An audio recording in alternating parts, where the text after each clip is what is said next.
उन सभी का मैं हार्दिक स्वागत करती हूँ और सभी को प्रभु यीशु मसीह के प्रेमी नाम में यीशु सहाय, जय यीशु और जय मसीह की।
Thank you, पिता.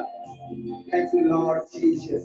प्रभु तेरी उपस्थिति होने पाए खुदावंद का एक एक हृदय प्रभु आपकी ओर आने पाए खुदावंद का प्रभु एक एक हृदय आपके लिए खुलने पाए खुदावंद का प्रभु हम आपसे प्रार्थना करते खुदा वो खुदा तेरी प्रेजेंस होने पाए. Hallelujah hallelujah hallelujah hallelujah. Thank you, पिता. Thank you, पिता.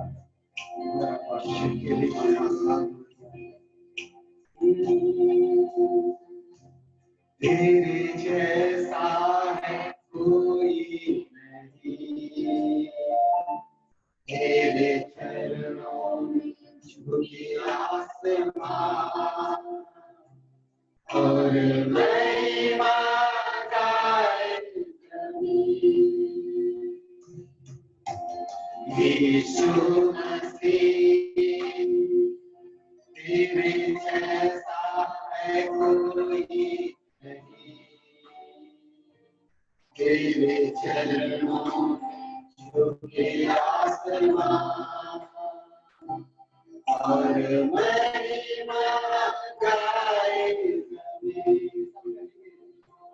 गाए हो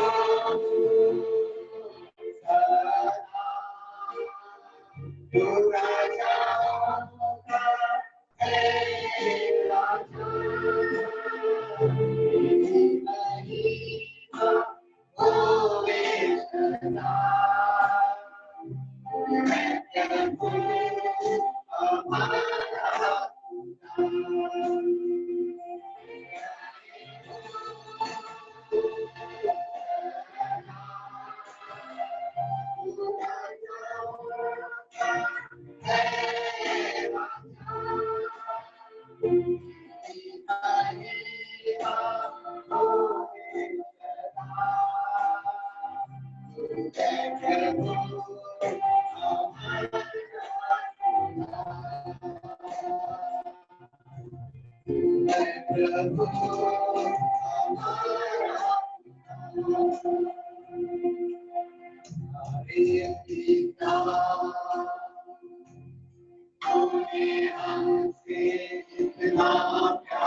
प्रभु को महिमा मिले सुंदर शाम के लिए।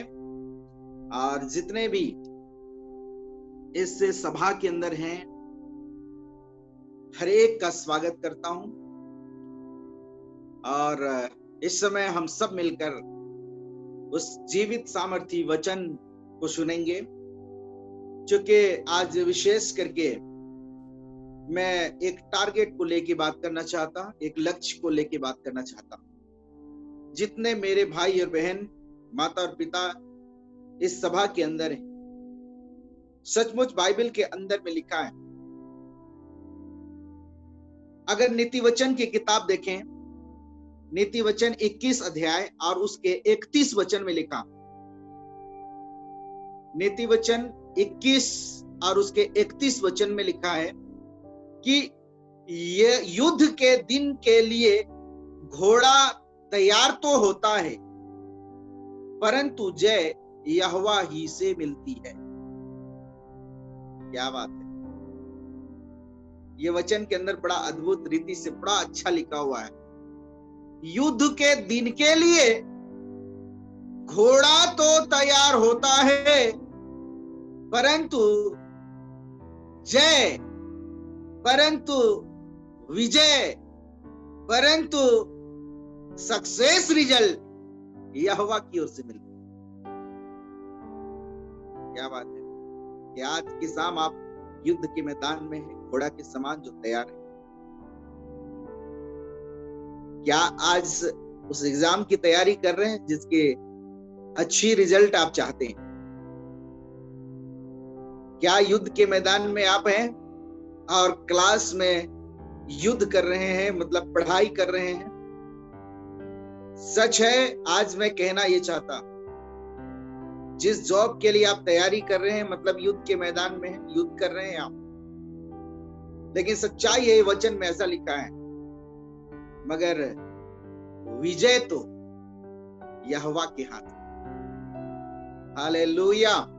आज क्या आप हॉस्पिटल के बिस्तर में, एक युद्ध के मैदान में, क्या हॉस्पिटल के बेड में सोकर लेटकर आप ऐसा लग रहा है कि मैं युद्ध के मैदान में, मगर इस वचन के अंदर लिखा है, चलो ठीक है, वो घोड़ा तैयार है, आप तैयार हैं, युद्ध के मैदान में आप लड़ने के लिए तैयार हैं, आप लड़ाई लड़ रहे हैं, मगर वचन में लिखा है कि विजय यहोवा की ओर से।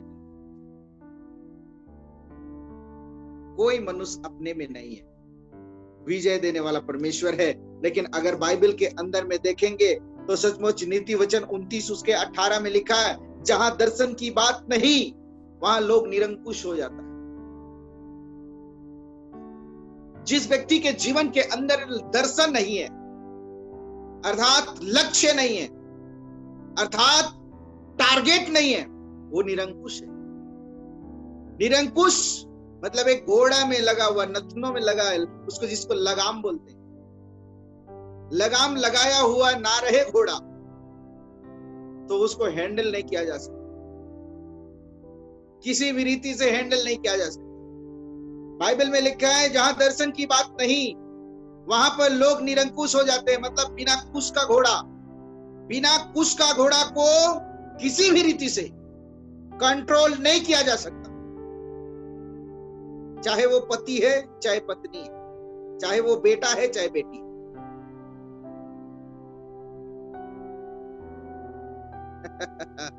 क्या बात है! बहुत सारे लोग हंस रहे, मैं देखता हूं। आज अगर मनुष्य के लाइफ के अंदर दर्शन नहीं है, टारगेट नहीं है, अगर लक्ष्य नहीं है, वो निरंकुश है, मतलब बिना कुश का घोड़ा के समान। आज की रात मैं पूछना चाहता हूं आपको, आपका लक्ष्य क्या है? आज आपका लक्ष्य क्या है? इस संसार के अंदर में जितने लोग हैं, हर एक लोगों का अलग अलग लक्ष्य होता है, लेकिन मसीहों का लक्ष्य क्या होना चाहिए? स्टूडेंट का लक्ष्य क्या होना चाहिए? एक फैमिली का लक्ष्य क्या होना चाहिए? अगर लक्ष्य नहीं है तो निरंकुश, जिसको कोई कंट्रोल नहीं कर सकता, चर्च का पासवान नहीं कर सकता, घर के लोग नहीं कर सकते, कोई नहीं कर सकता, अगर लक्ष्य नहीं।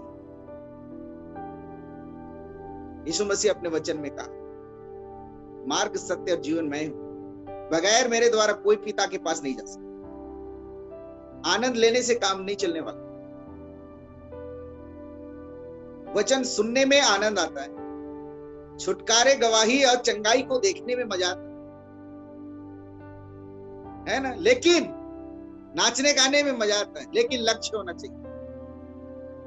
अगर मनुष्य के जीवन के अंदर दर्शन की बात नहीं है, लक्ष्य की बात नहीं है, टारगेट की बात नहीं है, वो निरंकुश।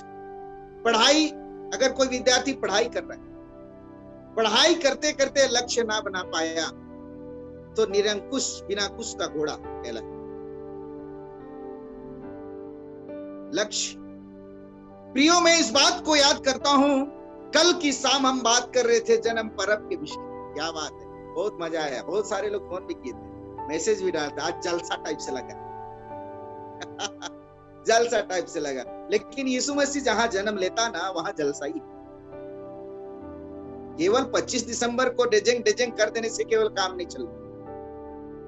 यूसुफ हर घर में जाकर के चिल्ला रहा है, मेरे बेटे के लिए द्वार खोल, मेरे बेटे के लिए अपना हृदय की द्वार खोल, मेरे बेटे तुम्हारे घर के अंदर, तुम्हारे दिल के अंदर आना चाहिए। जी हाँ, आना चाहिए। चिल्ला चिल्ला के बैतुलम के अंदर में चिल्ला चिल्ला करके जगह खोज रहा था। कोई होगा, कोई तो होगा। हाँ, यूसुफ के मूल घर गया था, यूसुफ अपना मूल घर गया था, लेकिन जगह नहीं मिली, कहीं जगह नहीं मिला। सचमुच बहुत बहुत बड़ी समस्या थी, बहुत बड़ी पीड़ा थी। मरियम करा रही थी, कोई है जो मेरा हेल्प करेगा? नहीं, कोई हेल्प करने वाला व्यक्ति नहीं। लोमड़ियों के भट्ट होते हैं, आकाश के पक्षियों के बसेरे होते हैं, लेकिन उस मनुष्य के पुत्र के लिए अर्थात यीशु मसीह के लिए सिर धरने का भी जगह। क्या बात है, सच्चाई है। बैतलहम में कोई दिल नहीं खोला।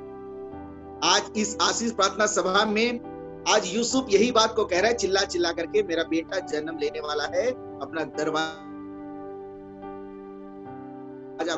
आप उसके आने से एक नई सृष्टि के रूप में आप बदल जाएंगे।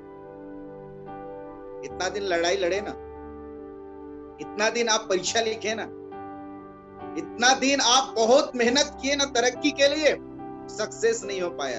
बोलिए यीशु मसीह मेरे दिल में जन्म ले। उस दिन से आप नई सृष्टि हो, आपका जीवन नया बन जाए। पुराने बातें बीत गए, सब कुछ नहीं हो। क्या बात है, यीशु के आने से हालात बदल जाते हैं। क्या बात है, यीशु के आने से सब कुछ बदल जाता है। मेरे प्रियो, आज मैं उत्साहित आपको ये करना चाहता हूं कि यीशु मसीह जी हाँ इस संसार के अंदर में एक बार आया, जन्म लिया, दोबारा जन्म नहीं लेगा। आपके दिल के अंदर आना चाहता, जी हाँ, आपको वहां ले जाने के लिए। लक्ष्य आपका क्या है, मैं ये कहना चाहता। लक्ष्य मनुष्य का क्या है, मैं ये कहना चाहता। मैं आपको उत्साहित करना चाहता हूं। जिस समय यीशु मसीह का जन्म होने वाला था, वरन जैसे यीशु का जन्म हुआ, आकाश के ऊपर में सितारा उदित हुआ। आकाश के ऊपर में सितारा उदित हुआ है। इस सितारे को खगोल शास्त्री लोग कई साल पहले अध्ययन किए थे, कई साल पहले, कि इस संसार के अंदर में उद्धारकर्ता का जब जन्म होगा, आकाश के ऊपर में सितारा उदित होगा।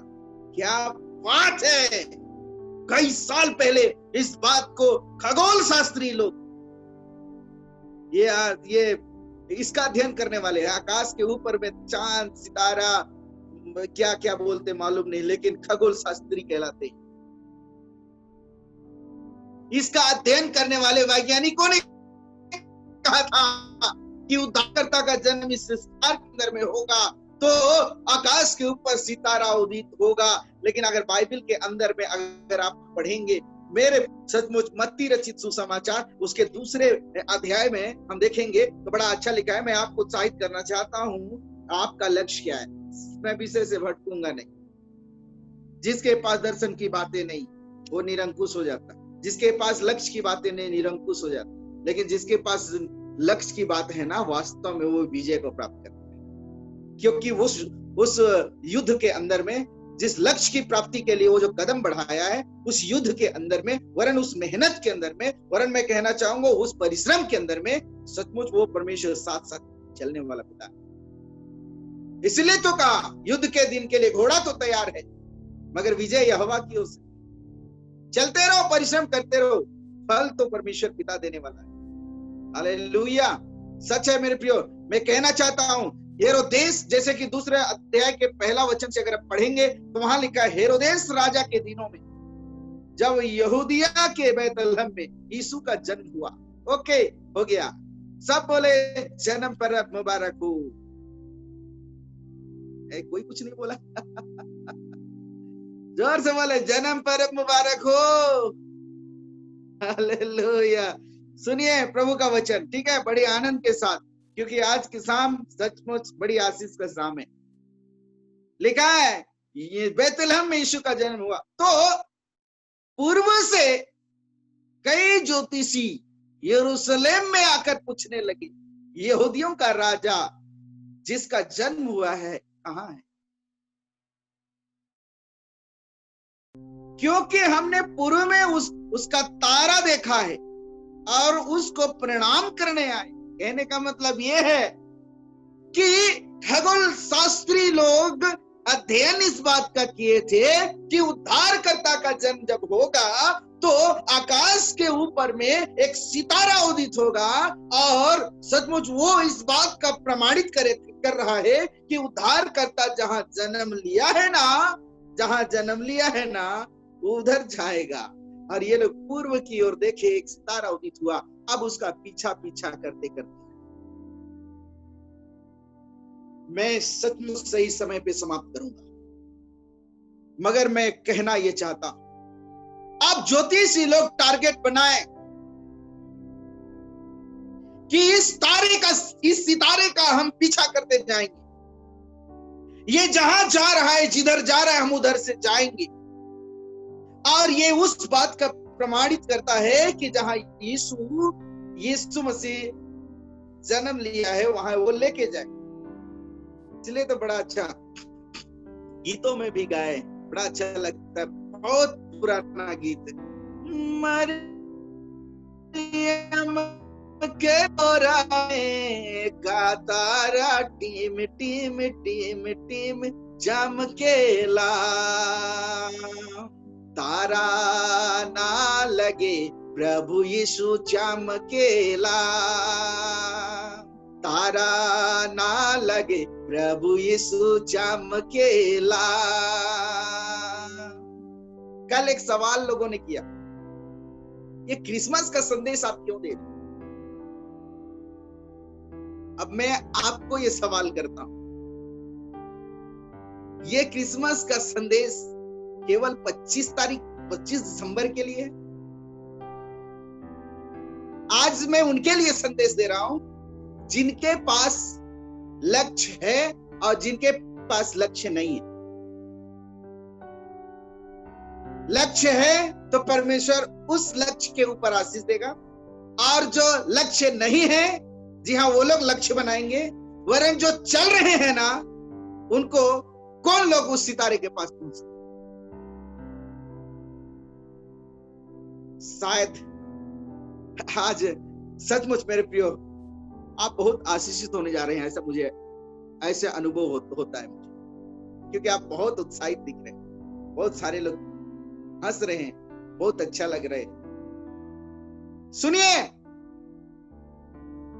जब आकाश के ऊपर सितारा उदित हुआ, कई ज्योतिषी उस देश के अंदर में से, वरन अलग अलग देश से, अलग अलग क्षेत्र से कई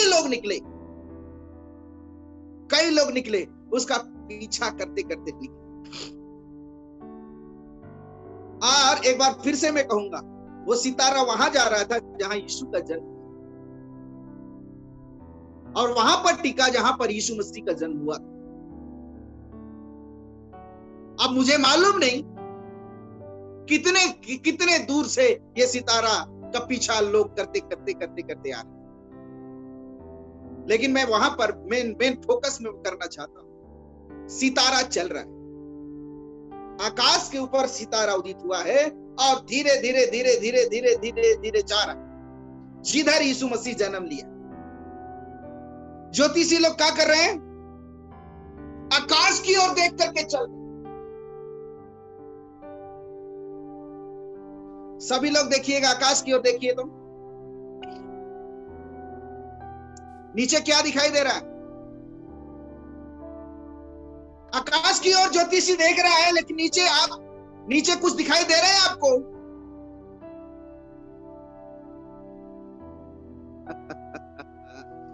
समझ में नहीं अलग रही, चलिए ठीक है। आकाश के ऊपर सितारा उदित है। ये सितारा दिन में भी जा रहा है और रात में भी जा रहा है, और लगातार चलते जा रहा है, चलते जा रहा है, चलते जा रहा है। किसी को भूख लगा ना, किसी खा लेता हूं वाला सिस्टम नहीं है, क्योंकि वो उसका इंतजार वो नहीं करने वाला, क्योंकि सितारा वो जा ही रहा है, जा ही रहा है, जा ही रहा है। बाइबल बताती है कई लोग निकले थे, बहुत कम लोग पहुंचे। जिसका टारगेट था ना, जो टारगेट लेके चले थे, जो लक्ष्य लेके चले थे, जिनका उद्देश्य था कि हम उसका पीछा करेंगे और तब यीशु को देखेंगे, और जिनका उद्देश्य कठोर था, रियली जिसका उद्देश्य परफेक्ट था, उन्हीं लोग पहुंच गए। बहुत सारे लोग निकले थे उसका पीछा करते करते। आज भी अगर हेलीकॉप्टर टूट जाए ना आपके ऊपर, अभी भी आ जाए, तो ये आशीष प्रार्थना जूम मीटिंग को छोड़ करके हेलीकॉप्टर देखने चले जाए। पक्का है। कौन नहीं जाएगा? हाथ खड़ा करें। कोई हाथ नहीं उठाया भाई, सारे लोग चले जाएंगे।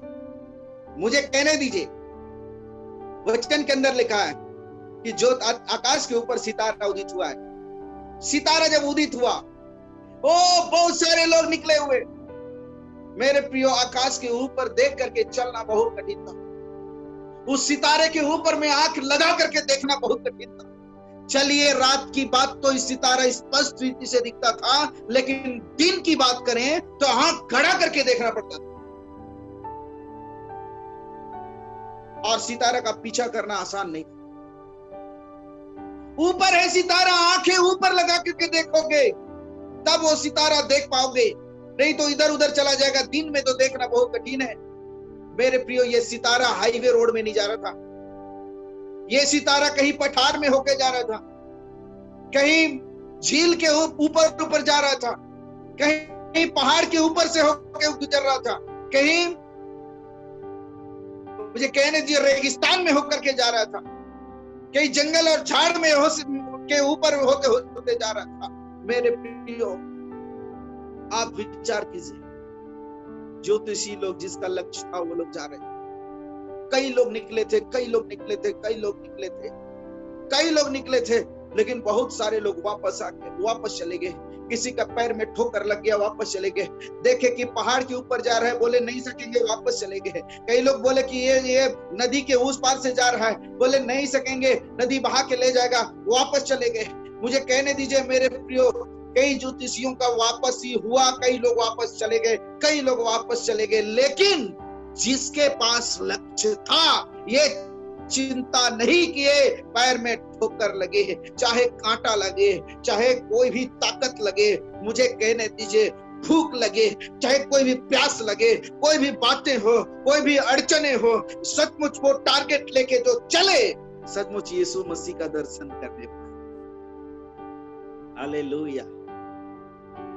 आज कई लोगों के जीवन के अंदर मैं देखता हूं, स्तुति करना, आराधना करना, गीत गाना, नाचना, भजन करना, यहां तक बहुत अच्छा लगता है।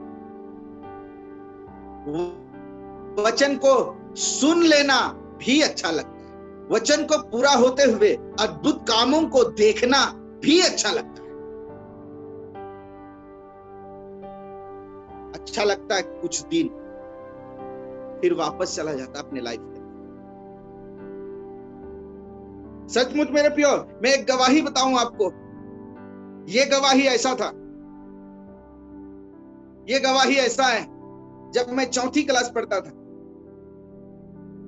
मेरे पापा 980 रुपये का एक साइकिल, लाल रंग का साइकिल खरीदे। 980 रुपये का लाल रंग का साइकिल था मेरे पास। मेरे पापा बोले ठीक है, मैं तुम्हारे लिए साइकिल खरीद देता हूं और तुम स्कूल जाओ। जिस शाम एकदम फाइनल हो गया ना कि पापा कल खरीदेंगे, रात भर मुझे नींद नहीं आया।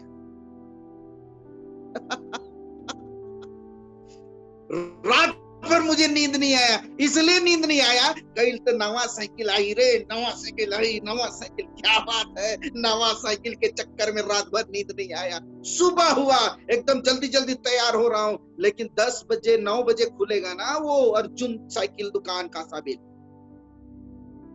सुबह ही तैयार होके क्या मतलब। और जब तक मेरे पापा नहीं बोलेंगे चल, तब तक ऐसा हो ही नहीं सकता। और मैं तो रेडी हूं, साइकिल लाना है, लाल साइकिल, नवा साइकिल, वाह, खरीद के लाए, ठीक है, खरीद के लाए। बहुत, जिस दिन लाए शाम को, उस दिन भी पोछे बढ़िया बहुत अच्छा पोछे, ठीक है, बहुत अच्छा पोछे, ऐसा कि इसमें मक्खी ना बैठे। दूसरे दिन, वो तो आते आते शाम हो गया, दूसरे दिन मतलब शाम को ही प्लानिंग कर रहा हूं कि दूसरे दिन मुझे स्कूल नहीं जाना। मैं मम्मी के पास गया, बोला मम्मी आज स्कूल नहीं जाऊंगा। क्यों? बोले नहीं आज मुझे मूड नहीं।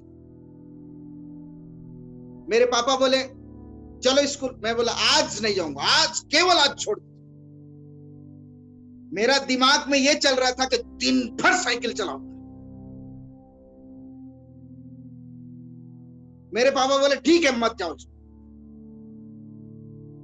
क्या किए मालूम? उस साइकिल में ताला लगा करके मेरे पापा चाबी लेके अपना ड्यूटी चले गए। जब ड्यूटी चले गए, मेरे पापा निकल गए, आजादी मिल गया, तब बोले आज तो मजा आई रे, मजा आई रे। लेकिन मैं सामने जाके देखता हूं क्या ताला मेरा दिमाग खराब हो गया। पापा है शाम को 4 बजे के बाद में आए, चाबी दिए, बोले लो चलाओ। अब चलाने के लिए पूरा दिन भर इसलिए स्कूल नहीं गया कि मुझे साइकिल चलाना, लेकिन क्या देखता हूं कि ताला लगा है। हताश हो गया, निराश हो गया, ऐसा लग रहा है कि ये साइकिल ना बेकार है। लेकिन सच है मेरे प्रियो, जब तक नया था ना तब तक मैं बहुत सेवा किया। अगर मेरे मम्मी पापा भी सुन रहे होंगे तो बहुत हंस रहे होंगे। बहुत बहुत, बाप रे, धूल कहीं से आए तुरंत पोछो, जाने से पहले पोछो, ठीक है। लेकिन कुछ दिन के बाद मन नहीं लगा उसको पोछने की। वो आज बगल घर के लोगों को उस साइकिल को दे दिया। आज की वो साइकिल बगल घर के लोगों को दे दिए, वो दूसरे लोग चलाते। अब क्या हुआ, सेवकाई में आए, पिताजी बोले चलो मैं तुम्हारे लिए एक मोटरसाइकिल खरीद देता हूं। मैंने कहा ठीक है चलिए, मेरे लिए मोटरसाइकिल खरीद। और 36,000 रुपये का मोटरसाइकिल, एक प्लेटिना खरीद, उसको भी बहुत अच्छा तेल पालिश, ये वो नहलाओ धुलाओ, सब ठीक ठाक। जैसे जैसे पुराना हुआ वैसे वैसे आज भी वो पड़ा है, लेकिन ऐसा मुझे कभी नहीं लगता पुराना हो गया, और कभी नहीं लगता कि इसको थोड़ा पोंछ देता हूं। ये मेरे मिनिस्ट्री का पहला गाड़ी। मेरी पत्नी बोली सेवकाई करते हो, चलो मैं तुम्हारे लिए कार खरीद। एक तो अल्टो K10 खरीद दी, आज भी है, और मेरी पत्नी को धन्यवाद की खरीदी है। और उससे मैं यहाँ वहां जा करके मैं प्रचार करता हूं।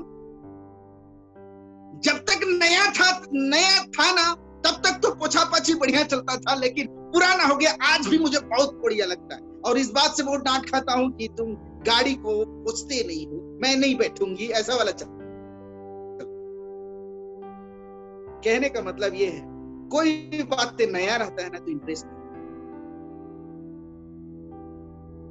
क्या आप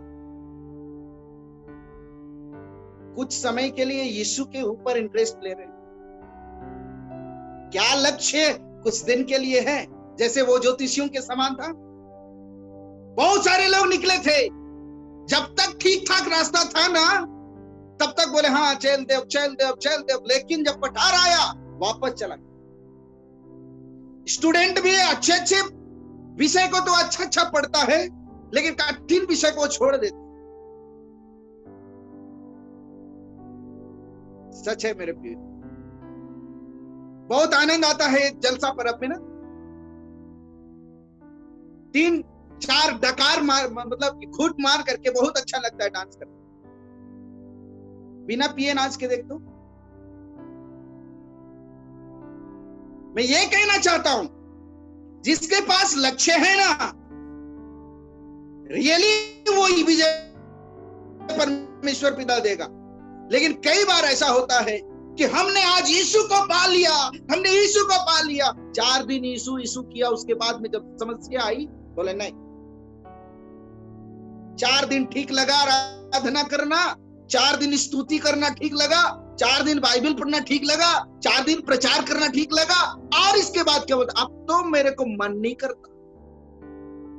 तो वही मेरे खटरनी साइकिल टाइप से है ना, जो नया के समय में पोछा, पुराना हुआ तो फेंक दिया, उसका कोई इज्जत गिरा रहता है तो उठाने का मन नहीं करता। प्रिय मसीह जीवन के अंदर ऐसा नहीं, लक्ष्य आज बनाना होगा, क्योंकि वो यीशु मसीह जो इस संसार के अंदर जन्म लिया, बैतलहम में जन्म लिया ना, 33.5 साल के बाद वो स्वर्ग गया और एक वादा किया, मैं लेने आऊंगा। लक्ष्य बना। आप पढ़ाई कर रहे हैं, स्तुति कर रहे हैं, आराधना कर रहे हैं, यहाँ उदाहरण के लिए अगर साथ साथ चलने वाला परमेश्वर आपके साथ है, विजय सचमुच उस महान परमेश्वर के हाथ में आपको विजय मिले। लेकिन आपका लक्ष्य होना चाहिए, आपका टारगेट होना चाहिए। कई बार ऐसा होता है, ये मिनिस्ट्री में गए, वहां गए, यहाँ गए, वहां गए, चंगाई नहीं मिला, तो क्या करते, बोले है नहीं। बहुत सारे लोग मेरे पास फोन करते और सचमुच मेरे प्रियो कहते हैं, नहीं वो परमेश्वर है नहीं। और जिस परमेश्वर का प्रचार में रोज दिन करता हूं, वो लोग कहते हैं वो परमेश्वर है ही नहीं, मुझे सिखाना, मुझे सिखाते। आज मैं आपके, जी हाँ, जो सवाल करते हैं, जिनके मन के अंदर सवाल है कि वो परमेश्वर है नहीं, कहने का मतलब आपकी समस्या का सोल्व नहीं हुआ आज तक, इसका मतलब ये नहीं कि परमेश्वर नहीं। आप लक्ष्य लेके चले। ज्योतिषियों का लक्ष्य था आकाश के ऊपर में उदित सितारा को देखते हुए, पीछा करते हुए उस यीशु के पास में पहुंचना, उसका उनका लक्ष्य। ये नहीं देखे आकाश के ऊपर में, जी हाँ मेरे प्रियो, नीचे क्या है, जमीन है, पत्थर है, गड्ढा है, पठार है, जी हाँ पानी है, कुछ नहीं देखे और चलते गए। उनका लक्ष्य ये था, उनका लक्ष्य था कि सितारा उदित हुआ उसका पीछा करना, और वो इस बात का चिन्ह दिखाया कि जहां पर यीशु मसीह जन्म लिया है, वहां ये वो सितारा रुकेगा, ठहरेगा, और उसका प्रतीक था। और सच्चाई है मेरे प्रियो, और वो अपनी लक्ष्य के पीछे जाते गए, जाते गए, जाते गए, अंत में यीशु मसीह का दर्शन पाए। मुझे कहने दीजिए, आज की शाम आपका लक्ष्य यीशु मसीह को देखना, यीशु मसीह के साथ चलना, स्वर्ग को प्राप्ति करना, अनंत जीवन को प्राप्त करना कठिन है? नहीं है सो बात नहीं, क्योंकि बाइबल के अंदर में लिखा है सकरा मार्ग है, ये चौड़ा मार्ग नहीं है। और इसलिए लक्ष्य, चाहे किसी भी क्षेत्र के अंदर जिसके पास लक्ष्य है, सचमुच वो यीशु को देखेगा। जिसके पास लक्ष्य है वो सचमुच स्वर्ग के राज्य जाएगा। जिसके पास लक्ष्य है सचमुच अनंत जीवन को प्राप्त करेगा। आज हर एक लोग लक्ष्य बना के चले। परमेश्वर आशीष दे आप सभी। प्रियो, मैं कहना ये चाहता अंत में कि हर एक लोग सितारा को देखें, आकाश के ऊपर उदित हुआ है। वो सितारा कोई दूसरा नहीं, यीशु मसीह। उसको देखते देखते चलोगे, बहुत सारी पठार आएंगी, रेगिस्तान आएगा, गहरा जल मिलेगा, पत्थर आएगा, रुकावट होगी, भयंकर समस्या होगी, विपरीत परीक्षा में पड़ेंगे, सब प्रकार की समस्या में पड़ेंगे, लेकिन अगर लक्ष्य रहे, अनंत जीवन आपका। हालेलुया। परमेश्वर आप सबको आशीष। आइए हम अपनी आंखों को बंद करें, प्रार्थना। सभी अपनी आंखों को बंद, उस महान परमेश्वर के पास आए, अपना जिंदगी के हर भाग को उस खुदा के पास सौंपेंगे और इस प्रकार से कहें, यीशु मसीह तेरे जैसा है कोई नहीं, तेरे चरणों में झुके आसमान और महिमा गाए जमीन।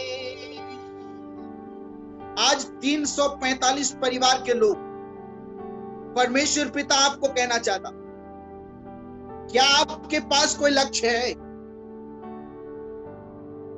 जिसके पास लक्ष्य नहीं वो निरंकुश है।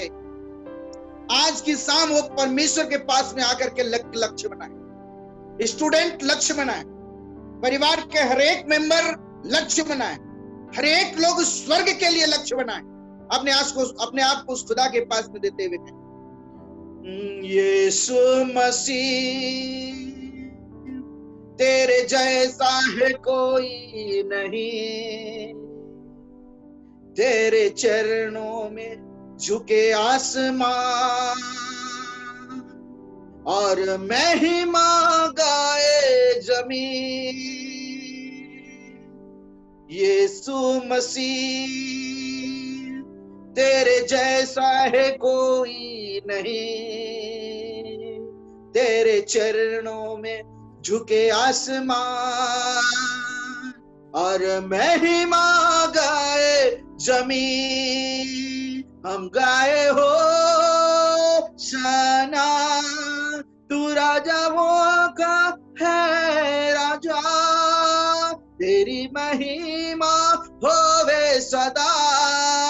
तू है प्रभु हमारा खुदा, तू है प्रभु हमारा खुदा। प्यारे पिता,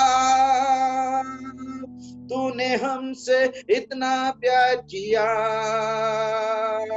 हमें पापों से बचाने को अपने बेटे को कुर्बान किया। सब मिलकर कहें, प्यारे पिता, तूने हमसे इतना प्यार किया, हमें पापों से बचाने को अपने बेटे को कुर्बान किया।